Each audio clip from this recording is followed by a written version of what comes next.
Hi, I'm Dave, founder of Halloween Year Round, and sadly, Halloween is officially over. I know that it is now November 1st, which means one thing. There's only 365 days left till next Halloween. 364. But the thing to remember here at Halloween Year Round is it's in the name. November 1st is actually our most important day of the year because it's the day that we show that even though Halloween has officially ended, we're still thinking about it nonstop. And of course, that is completed with today's video, a recap and tier ranking of all 31 horror movies I saw at Regal in the month of October. For those of you who don't know, Regal Cinemas did a special promotion where they released 31 classic horror movies over the course of the month. Each one played for a single day. And early on in the month, I was crazy enough to actually attempt to see all 31 of them in the theater. That's right. I went out to my local Regal all 31 days of October, sometimes going to showtimes as late as like 10 or 11 o'clock at night after an exhausting day and having work the next day. But I was determined. I knew I wanted to do this video, and I knew that my mom didn't raise a quitter, and I wasn't going to half ass this. I was going to commit to it fully. And now that it is finally November 1st and it's still technically not quite sunrise. I just got done seeing the last one a few hours ago, and I'm ready to collapse now for the entire month of November, and I'm very much looking forward to resting in November. I'm still glad I did this, and if they do it again next year, I'm probably going to do it again. But real quick, before I get into the actual tier ranking of all 31 movies, and there was a wide variety of subgenre, of style, even of time period, I thought it would be fun to go over a few statistics just about the 31 movies themselves. Starting, things like years, directors, studios, all that fun stuff. So let's take a look at some of those stats.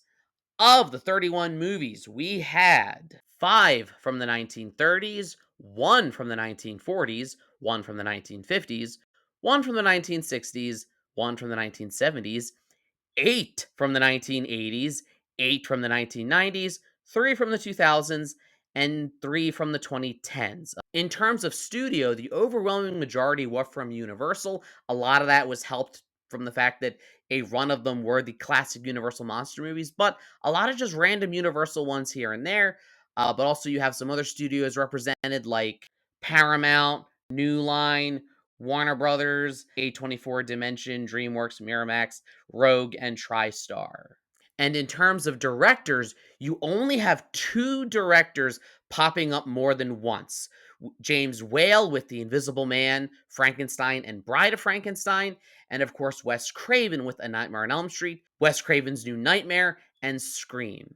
With other iconic directors like Tobe Hooper, Robert Rodriguez, John Landis, Andy Muschietti, Sam Raimi, Tim Burton, George A. Romero, John Carpenter, Ari Aster, William Friedkin, Robert Eggers, Todd Browning, and Gore Verbinski popping up at least once. So it was quite the run of movies. It was quite the month, and I have been waiting all month, I've even collected the ticket stubs, which I'll show them to you right here.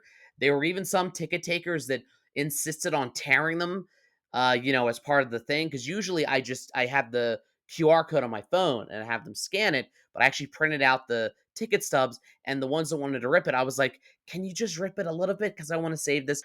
I might want to put them in a frame. We'll see. But anyways, without further ado, and without further interruption from me and rambling from me, let's dive into the tier ranking of the 31 Screams on-screen Regal horror movies that played in October of this year. So here is our list. Real quick, I just want to go over I am going through these in order of how I saw them, in the order that they played. The first one being Tobe Hooper's The Funhouse, the last one being Halloween 3 Season of the Witch. And for my categories, I thought about doing like the grade levels, but I didn't want to have like the thing with horror is even if something is bad, it can still be fun. So I decided to go with obvious GOAT. My rule is only one movie deserves to go up here. I may change that as we go through the ranking, depending on how I'm feeling. I think I kind of know which movie's going to end up in it, but we'll see. Then we have Masterpiece or Classic. This kind of speaks for itself. If only one can go in the GOAT, this category is for all the ones that are just amazing films that I think stand either the test of time or are just that well done, in terms of artistic or creative, well, everything. Then we have solid. That's my I like it. I don't necessarily love it. I wouldn't say it's a masterpiece, but like it's good. It's a solid. It's a B. Good movie. Then of course we have dumb but fun. This is for the ones that I'm not going to pretend that like it's particularly well written or well made or well whatever, but I still find enjoyment out of it for whatever reason. And then of course we have meh at the bottom. I didn't really want to have a D tier or an F tier because I don't outright dislike any of these movies. The worst opinion I have on any of them is just sort of meh. Like, I don't hate it, I don't dislike it, but I don't really particularly care for it either. And I think by the end of this, you will see not very movies are even going to end up in that meh tier. So let's get started with Toby Hooper's The Fun House. This is one that I had not seen in years. So it felt like a first viewing. And I love how it evokes that era of nostalgia of like the early 80s slasher boom when they were still kind of this like dirty thing that was not mainstream. It's gritty, it's bloody, it has a completely gratuitous topless shower scene, but I love the production design of it, and I love that the carnival setting feels very old, lived in, and creepy. Like it feels like they just found a random carnival to shoot at, which I'm pretty sure they did in Florida. And I'm gonna put this in solid. It's not my favorite Toby Hooper movie. Obviously, you got Texas Chainsaw Massacre, you've got Poltergeist, you've got Life Force, you've even got Texas Chainsaw 2. But I think Funhouse often gets overlooked in his filmography. So we'll give it a solid. Candyman. I mean, it's a masterpiece. It's a classic movie that combines a sort of gothic love story with very relevant themes about class and race, and it's all kind of held together by a really strong lead performance by Virginia Madsen. But this movie would not be what it is and would not have the iconic status that it has without Tony Todd. And it was really cool, especially getting to see that opening sequence where you see like the aerial shot over Chicago as the theme plays on the big screen. It made Candyman and Tony Todd, may he rest in peace, feel even larger than life than he already is. Friday the 13th, Part 3 in 3D. So, fun fact, this was my first time seeing this in 3D. I've done the rankings on Friday the 13th before. I've seen this movie probably a dozen times. It's not my favorite Friday the 13th movie. It's far from my least favorite Friday the 13th movie. I think that it has certain, notorieties that, yes, it's the one that gives Jason his mask. That being said, I'm not gonna pretend like it's a particularly good movie, and I'm not gonna pretend like the 3D gimmick isn't just a gimmick and that they don't put random things to come at the screen like a yo-yo just because they can. It's dumb but fun. A Nightmare on Elm Street.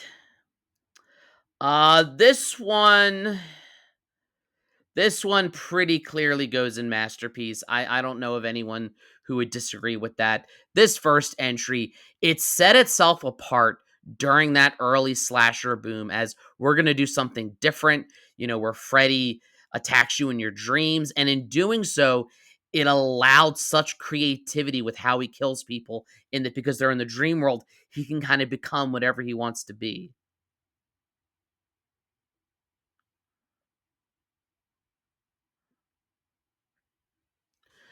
But at the same time, I think it does a really good job of it. Like Freddy is a little bit quippy in it, but not too much. He's not too over the top. He's not too comedic. Couple that with really strong early performances from Heather Langenkamp and Johnny Depp and, well, the veteran John Saxon. And it holds up all these years later as just, it's my favorite of the original slasher classics, like your Halloween, Friday the 13th, Texas Chainsaw, Nightmare on Elm Street is my favorite. And then literally the day after Nightmare on Elm Street was Scream. We had back-to-back Wes Craven movies. Scream, it's a masterpiece. It reinvented the genre. I'm not crazy about where the franchise has gone since then. I certainly have thoughts about Scream 6 and the upcoming Scream 7, which I'm not going to get into here because it's not the time or place for it. But the original Scream is a masterclass in meta horror and just in taking established tropes and playing with them and being that perfect balance of comedy and horror. The fact that it came out, like, I know the parody movies of the Scary Movie or the movie era have kind of ruined it a bit, but when this came out, it was groundbreaking. And it's a confident movie that knows exactly what it wants to be, and it's a really interesting whodunit. The Strangers. Some of you may hate me for this, but it's a meh. I have never really cared that much for The Strangers. Home invasion movies do freak me out because it's one thing I am genuinely afraid of, but it's far from my favorite home invasion movie. And it's one that I think what happened with The Strangers is it got overhyped a lot when it came out back in 2008. And I went in expecting something much more disturbing and bleak. And it didn't do it for me. Like, there were other movies that I felt hit harder with their bleakness, and The Strangers just feels like not much plot and just a very long, drawn out 90 minutes where not much happens, but then the payoff at the end, I don't really feel is worth it. Wes Craven's New Nightmare. By the end of this, I think that I'm going to have a lot of entries in the masterpiece tier. And if you think that's too many, clearly you've never been on this channel before. And clearly, as a horror fan, why would I not think of most of these as at least masterpieces or classic? New Nightmare was Wes Craven's meta test run before he did Scream. It feels like a spiritual successor to the original Nightmare, and I love how it does the meta really well, but it sort of blends reality and fiction in a way that's really, really interesting. And I think that it is Heather Langenkamp's best performance because it's the movie that gives her the most to do in that franchise. And Freddy's redesign for a character that by that point had become a parody of himself, like in Freddy's Dead, this one made him scary again. From Dusk Till Dawn. I'm still mad at my friend Doug who saw this with me. It was a first time viewing for him. And I intentionally told him nothing about it. I told him not to look up anything about it. I told him just to go in blind because I wanted to get his reaction when the movie turns into a vampire movie. And he didn't like it. He said he liked the first half better when it was like the Tarantino crime thriller, and that he would have preferred it not to turn into a vampire movie. I told him that he's dead to me. Well, undead. I've always really enjoyed this movie. I would not go so far as to say it's a masterpiece, but it is solid. I think that it pulls off the genre shift really, really well, and in a way that is more interesting than a lot of other movies have done. And I dig it. It's a really fun movie, but I would not say that it's dumb. An American Werewolf in London. Again, it's if this list was werewolf movies, I would be putting it up here as the GOAT. But since these are just the 31 horror movies, I'm going to put it in Masterpiece. It is the best werewolf movie. Yes, I'm counting the original Wolfman. Yes, I'm counting every other werewolf movie ever made.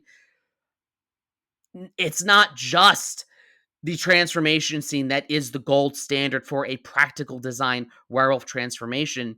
It's the inherent tragedy and sort of it's the tragedy, the romance, and the comedy. This movie is so much more than just a werewolf movie, and you care so much about the characters. You care about David. You care about what happens to him, and it is just so tragic. Like you see him trying to like get his life going, and that scene where he calls back home and he talks to his sister, knowing it's probably gonna be the last time he talks to her.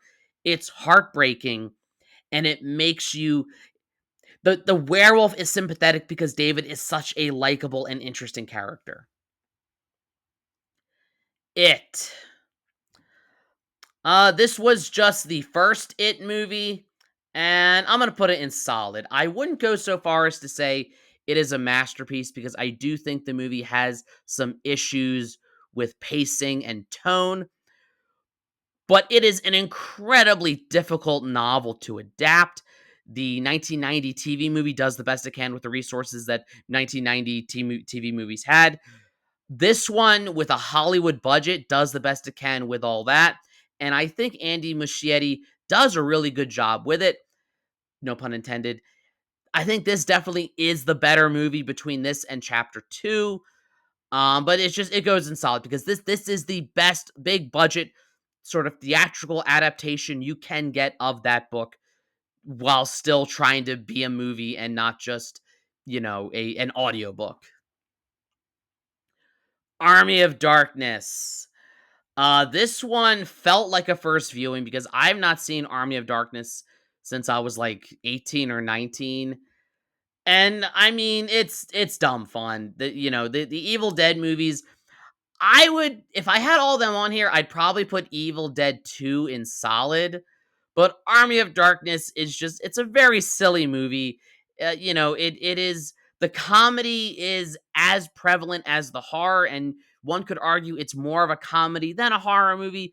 It doesn't take itself or its medieval setting too seriously, but it was just fun. You've got you've got skeletons on fire, you've got Bruce Campbell at his most Bruce Campbell, and I really enjoy it. Sleepy Hollow. So this is one that I just did a tier ranking of all the Tim Burton movies last year when Beetlejuice came out, and I rewatched this one for that. Uh, that being said, this was really cool to see on the big screen. I think that Burton's, visual style really looks good on that movie theater screen. I'm gonna give it solid, and the reason I'm doing that is the movie itself. I'm tempted to put in masterpiece, but I just don't really like that it spoilers essentially boils the headless horseman down to like a henchman. And while it's an interesting mystery, I'm not crazy about where that mystery goes. But it is still an extremely well-made movie. It's well shot, it's visually creepy, and it has an absolutely astounding cast. Silver Bullet. I'm tempted to put this in dumb but fun just because of Gary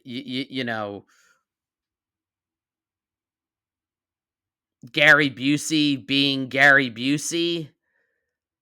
Eh, I'm gonna give it meh.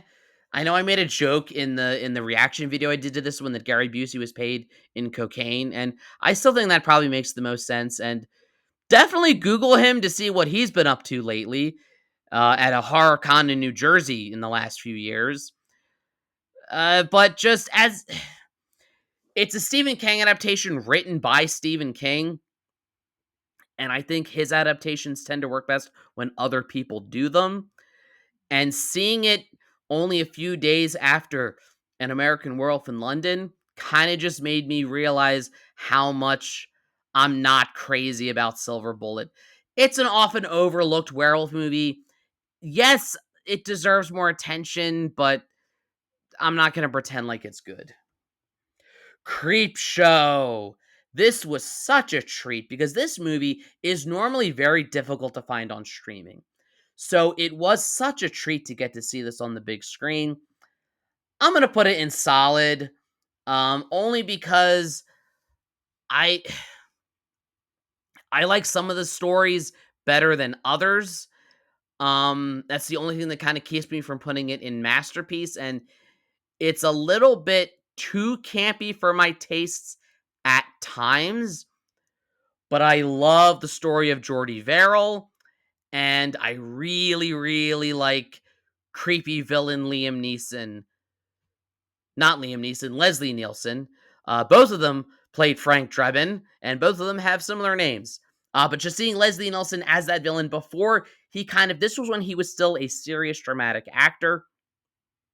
It's really cool to see him just be unhinged and have fun with that role. Prince of Darkness. I feel like I should have another middle category because it's not quite like it's not the best John Carpenter movie. I think it has issues with its plot.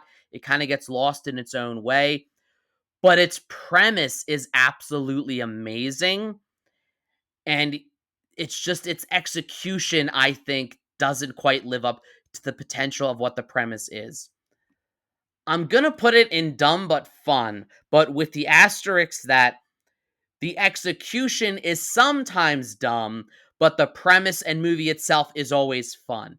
It's not the same kind of dumb but fun as Friday the 13th Part 3 in 3D or Army of Darkness, but I feel very split on it. And if there was another category in the middle here that was just okay, I'd probably put it in there. But I don't think it's bad enough to warrant meh. Final Destination, solid movie that kicked off a franchise that until recently this was the best entry in the franchise until Bloodlines came out. Watching this in close succession with Bloodlines came out earlier this year and I rewatched all of them to do a ranking video. So this was my second time watching Final Destination this year. This was the movie on this list of 31 that I had seen most recently, having rewatched them all, when Bloodlines came out. That being said, I think that Bloodlines is the better movie, but I love the simplistic charm of the original Final Destination. And I love that I know it was originally written and conceived as a Twilight Zone spec script, and I love that it feels very Twilight Zone. Hereditary. I am tempted to put Hereditary up here in GOAT, but I'm going to save that spot. I'm going to put it in Masterpiece. Hereditary was my favorite movie of 2018. It is one of the few movies on here that I had actually seen in the theater when it came out. I saw Hereditary in the theaters when it came out. I saw it, and then I saw The Witch. Other than that, all of these came out sort of before my time, or if I was alive, it was not a time that I was easily able to go see a movie or see a horror movie because maybe I was a kid when it came out. That being said, Hereditary, it's Ari Aster's best movie, and it is so creepy, it is so suspenseful, and does such an amazing job of building tension. And I'm still mad that Toni Collette was not nominated for an Oscar for that performance. The Exorcist. I know that this is cliche to put it up here in GOAT, but it is tied with The Shining for my favorite horror movie of all time. So I kind of feel like I have to put it there just because if I'm putting Exorcist against any other of these movies, it's like, well, Hereditary is my favorite horror movie like that it's always my favorite since The Exorcist, since The Shining. So Exorcist gets GOAT. I feel like I don't really need to explain much more why. You know it, you love it. Maybe you don't, but it is heavily regarded as one of, if not the greatest horror movie of all time.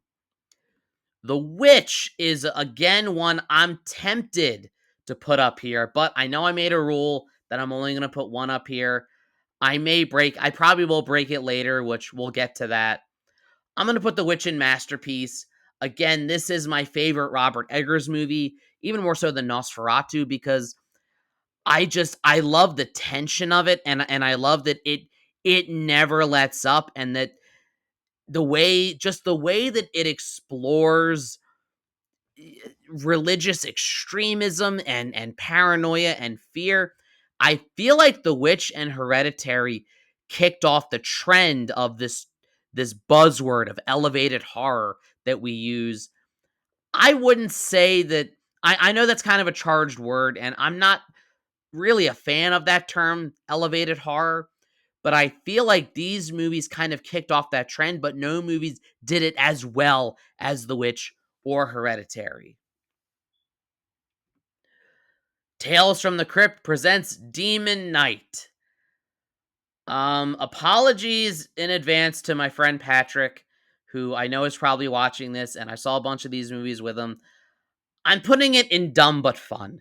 This by no means is me saying that I don't like the movie or that it is a bad movie. It is incredibly fun, over the top, cartoonish, and campy, and that's precisely why I'm putting it in dumb but fun. Because it is not afraid to be over the top, campy, cartoonish, and dumb. It relishes in it, and it is just there to have fun and tell an interesting, entertaining story that you are laughing at the absurdity of it as much as you are, you know, being horrified by the scares. Well, if you're a normal person. So a movie like that is sort of the epitome. Like I see it very much on par with Army of Darkness. I'm not gonna sit here and pretend like it's like masterfully written or anything like that, but it's fun in a cheesy way, and it's the kind of movie that you just enjoy seeing with friends. It's a popcorn horror movie, and I'm happy that those movies exist. Event Horizon.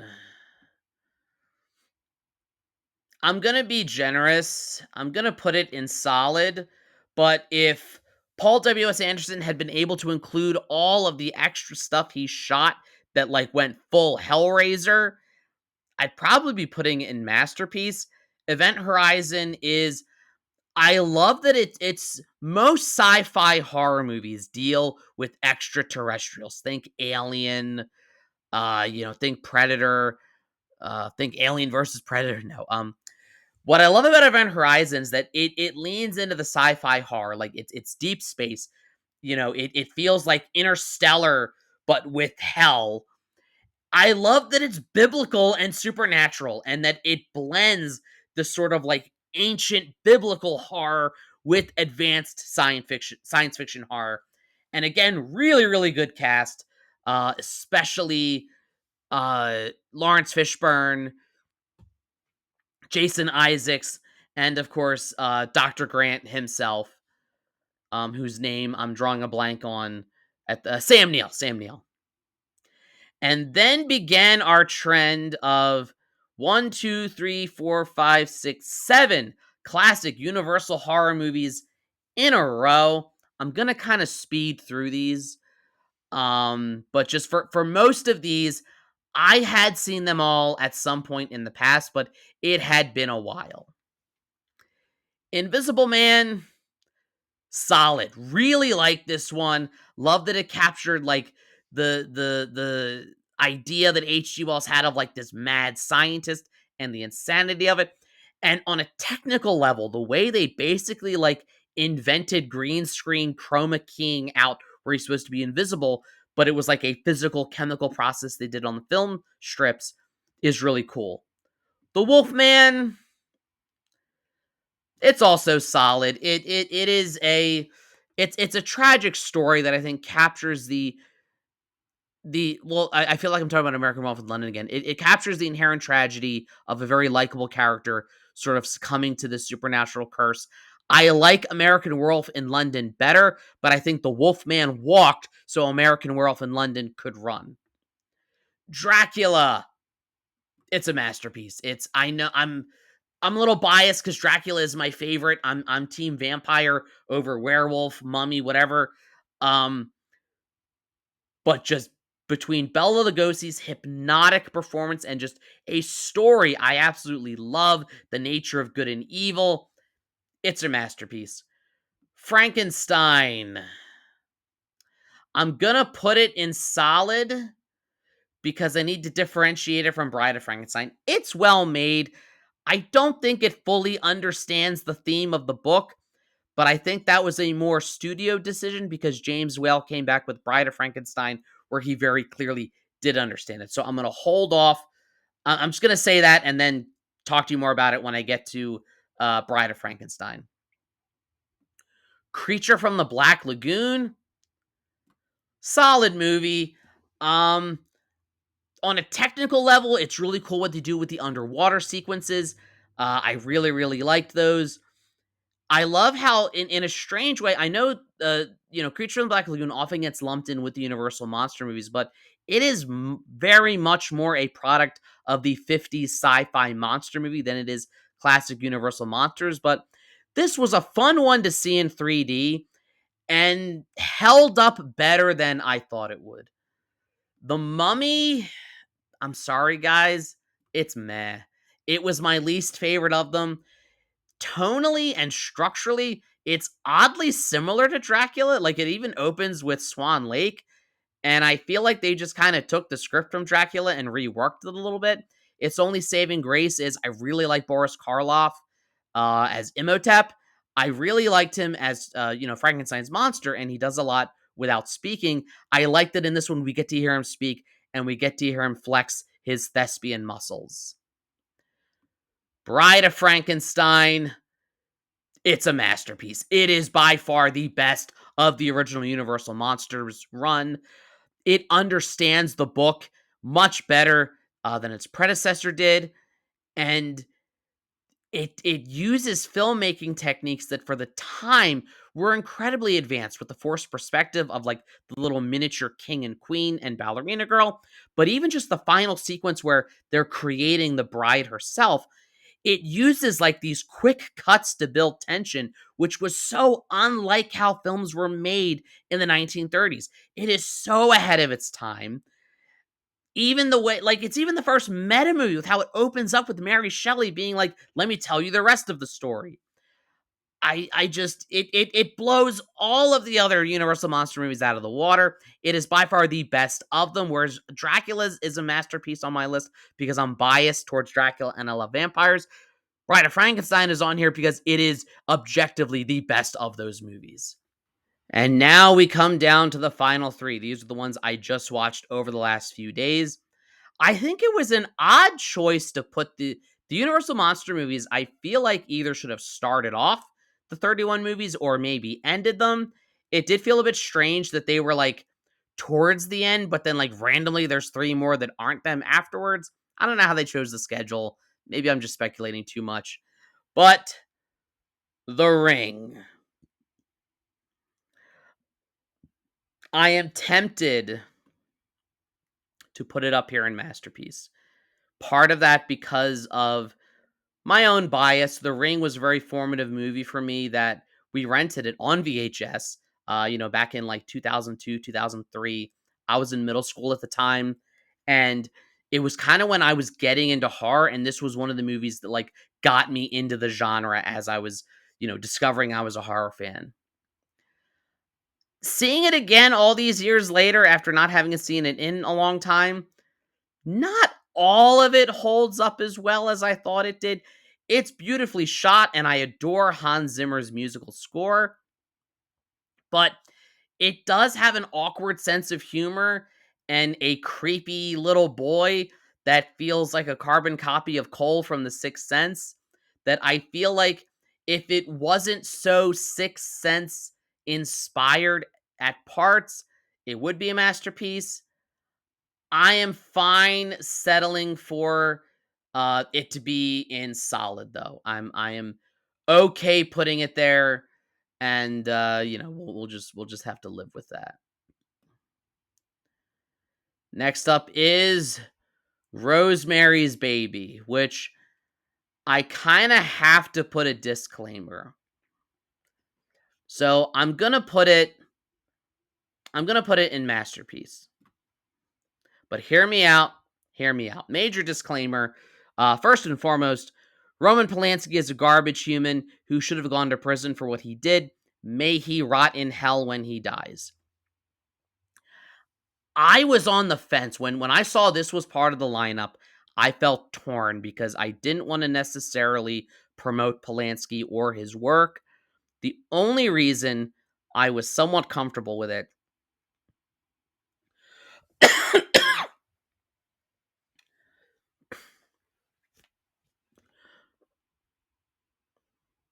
the only reason I was somewhat comfortable with it was because A, he is up there and is likely going to die soon, and he's not really active anymore. And B, Rosemary's Baby predates what he did. And I felt like, at least with this disclaimer, I felt comfortable at least discussing the movie as the movie. If you feel differently, I understand that, but as a movie, I can't deny, especially when it came out in 1968, that it was a masterpiece and kind of kicked off the trend of demonic children movies that, you saw The Exorcist and The Omen come out of the wake from that. But it is a masterclass in the slow burn gaslight where everyone is gaslighting Rosemary from the start and going into it knowing the ending, which I saw it years ago. I knew the ending, but just noticing every little line of dialogue, every little gesture, you see, oh, this is what they're actually trying to do. And it's in a subtle way that's not beating you over the head. And that ending is one of the most classic endings of any horror movies ever made. Again, Rotten Hell, Roman Polanski. I will be much more comfortable discussing this movie after you inevitably die soon. And finally, Halloween 3 Season of the Witch. You know what? I'm going to break my own rule and I'm going to put it up here in GOAT. I know I said only one movie was going to go there. I know those of you in the comments are like, what are you doing putting Halloween 3 up there? I thought about it, and I know I always do only one GOAT, one S tier. The Exorcist is objectively the best movie on here from a cinematic standpoint. Halloween 3 is the movie I enjoyed the most and had the most fun with out of these 31 because seeing it mere hours ago on Halloween night, a movie that is an unsung hero of the franchise that doesn't get the credit it deserves. I know everyone hates on it because it doesn't have Michael Myers, but it evokes Halloween imagery and gets you in the spirit of the holiday more so than any of the Michael Myers movies. For that reason, I have always loved it, and it's my list, it's my channel, I can do what I want, and I'm putting it right up there with The Exorcist because those were the two, in my opinion, my two favorite movies of these 31. Wow! That was a lot of movies. That was a lot of rambling. I'm sorry. I tried to keep this video as short as it could possibly be. Like I said, I'm exhausted, and this is probably like I'm gonna take a break for a few days. I know that Predator Badlands is coming out next week, and I'll be watching and reviewing that. But other than that, I'm going to be taking a little easy on the channel just because I need some rest. But hey, what did you think of all these movies? Did you get a chance to see any of these movies in the theater? Please let me know in the comments which ones were your favorite. Which ones would you have put in the GOAT tier? In whatever tier. Please let me know. I love to foster that discussion. If you disagree with me, let me know in the comments. Come at me in the comments. It's what YouTube is for. Like, share, subscribe, all the YouTube stuff. If you don't, you may end up being stuck having to watch all 31 movies in a month, which I did. And while it was incredibly exhausting, I'm still grateful that I did it. And as always, and especially today on November 1st, it's important to remember every day is Halloween.